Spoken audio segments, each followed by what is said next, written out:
Hi, everybody. Thanks for joining. We'll start with Aidan McGee, Sky Sports News. Thank you. Hi, Roy. How do you?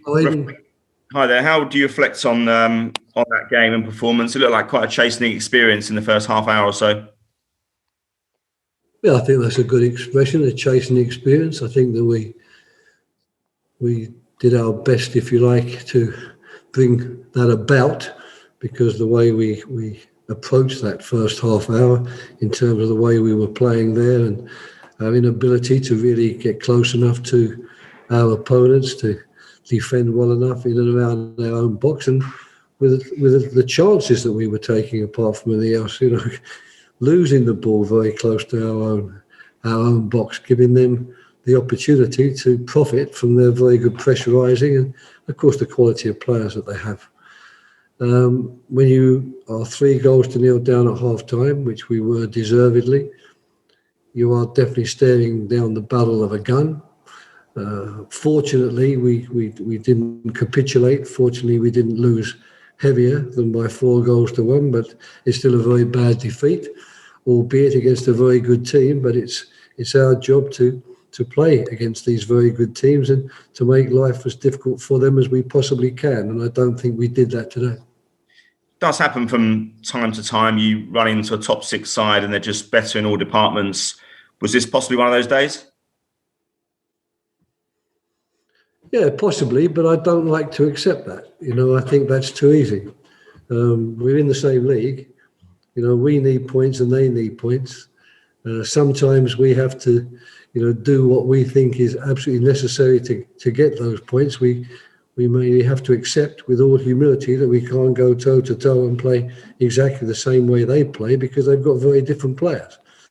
But I still think we have enough self-respect and enough belief in ourselves to do more than we did today, because I think that the way we approached the first half and the way we played in the first half was nowhere near good enough, and that's obviously something which we must all take responsibility for. Thanks, Roy. Appreciate it. Pleasure. Okay, we'd like to ask a question. You can use the emoji, please. George Sessions. Yeah. Hi, Roy. I guess it's easy to say in hindsight, but was there anything you sort of feel immediately that you could have done differently going into today? You're fading, sorry, you're fading. I heard hindsight, but nothing more. I was saying it's obviously easy to say in hindsight, but do you feel like there's anything you could have done differently going into today?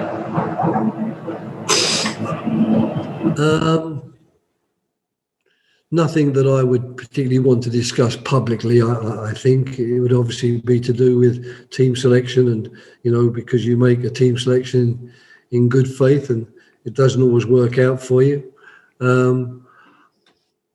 I don't think that what cost us the game was something that we, as a management and coaching staff, had requested from the players. It was something that came about. Perhaps you could argue because Chelsea were so good in that period of time and, caused us so many problems. But I don't think I have an answer to your question, which would be the simple one. Well, if only we had done this and done that. I think we could have done quite a lot of things which could have made life easier for ourselves and made life a bit more difficult for them, and wouldn't have played quite as much into their hands as the way we did play into their hands, at least during large periods of the first half. Second half was perhaps a lot more like what we were wanting and expecting, but it's a bit late to bring it about when you're losing by 3-0 because you've already lost the game. Sure, I guess it's at the minute it's a 2-week break, isn't it?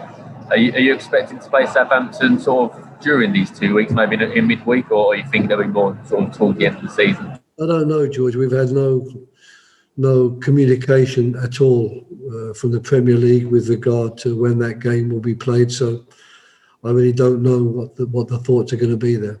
If they want to play that game within those 2 weeks, we'd be more than happy to do so. Thanks, George. We'll go to Dom Fifield from The Athletic. Hi, Roy.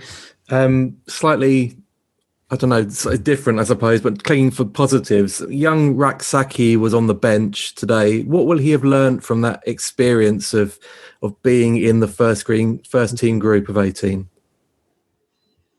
Yeah, not a good day to have brought him in, I don't think. I don't know what he would have learnt.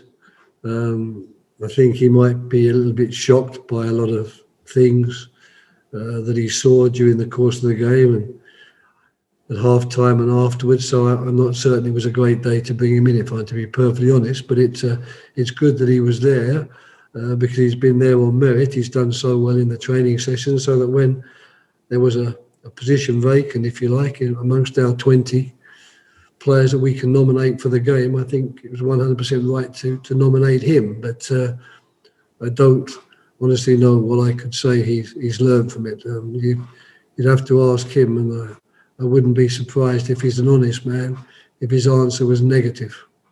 Thanks, Roy. Okay, Edmund Brack, please. Hi, Roy. I hope you can hear me. Yeah, who is it? I know it wasn't the performance you wanted, but another goal for Christian Benteke. What's changed for him this season? Well, I think he's doing well. I think he's working certainly hard. He's trying to do the sort of things that we're preaching and asking him to do. And it's very good that he's starting to score some goals, because it's his goal scoring, for the last couple of months has been on a regular basis. He's not a prolific goal scorer, but that's because the team aren't prolific goal scorers. But I certainly can't fault him and his contribution. And it was nice to see him score a goal today and at least give us some glimmer of hope that we could claw our way back into the game, albeit it was a minor glimmer because of the way we played in the first half, which had virtually made sure that Chelsea would go away with all 3 points. It was a question of how big the margin would be. Okay, that's the end of Thank you. Pleasure. the embargoed section for